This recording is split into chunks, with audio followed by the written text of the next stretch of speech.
அனைவருக்கும் வணக்கம். அண்ணாமலையானின் திருப்பாதம் பணிந்து உண்ணாமலை அம்பிகையின் திருப்பாதங்களை பணிந்து உங்கள் அனைவரையும் சந்திப்பதில் மற்றற்ற மகிழ்ச்சி.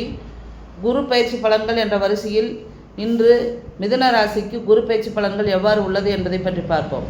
குரு பகவான் நமது ராசியில் இதுவரை கடந்த ஒரு ஆண்டு காலகட்டமாக மிதுன ராசியில் பயணம் செய்து கொண்டிருந்தார். குரு யாருங்க? நம்ம ராசிக்கு பாதகாதிபதி. அந்த பாதகாதிபதியாக விளங்கக்கூடிய குரு பகவான் நம்ம ராசியிலேயே பயணம் செய்து நமக்கு கிடைக்க வேண்டிய நற்பலன்கள் கால தாமதமாகவும் கிடைச்சிட்டு இருந்தது.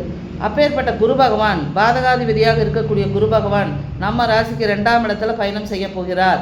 மிதுனம் புனர்பூச நட்சத்திரம் 4ஆம் பாதத்தில் அமர்ந்து தற்போது பயணம் செய்து கொண்டு இருக்கக்கூடிய குரு பகவான் கடக ராசிக்கு 2வது மணிக்கு வரப்போகிறார். அந்த 2வது மணியில் அமர்ந்து 6, 8, 10ஆம் பாவகங்களாக பார்க்க போகிறார். 6ஆம் பாவகம் உத்தியோகம்.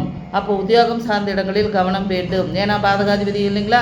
அப்போ பாதகாதிபதியாக இருக்கிறதுனால உத்தியோகம் சார்ந்த இடங்களில் கவனமாக இருக்க வேண்டும். 8ஆம் இடம் திருமண வாழ்க்கையில் கவனம்.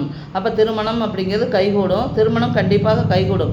ஏன்னா குரு 8ஆம் பார்வையை பார்க்குறாரு இல்லையா?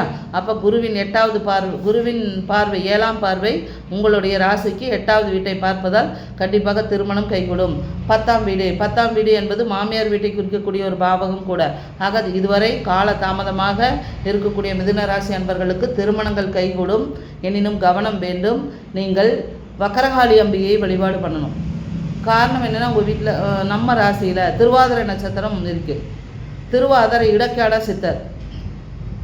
அப்போ ஏதாவது ஒரு சித்தர்கள் கடகமனையில் அமர்வதால் சித்தர் வழிபாடு செய்வது சிறப்பு.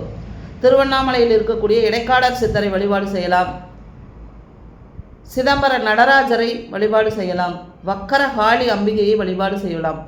இவ்வாறு நீங்கள் வழிபாடு செய்வதன் மூலமாக காற்று ராசி ஆக உங்கள் பெயர்களை சொல்லி அர்ச்சனை செய்து வழிபாடு செய்வதன் மூலமாக கண்டிப்பாக உங்களுக்கு லாபம் கிட்டும். ஆகவே மிதுன ராசி அன்பர்களே, இதுவரை நீங்கள் எதிர்பார்த்து கொண்டிருக்கக்கூடிய உத்தியோகம், திருமணம், தொழில் சார்ந்த இடங்களில் நிச்சயமாக ஒரு லாபத்தை கிட்ட குருவின் அருட்கடாட்சத்தை பெற்று எல்லாவித தடைகளையும் தகர்த்து வாழ்வில் வெற்றி பெற வேண்டும் என்று கூறி வாய்ப்பு கொடுத்த அண்ணாமலையாருக்கும் உண்ணாமலை அம்பிகைக்கும் நன்றியை கூறி பிரபஞ்சத்திற்கு நன்றி. சிவாய நம. திருச்சிற்றம்பலம்.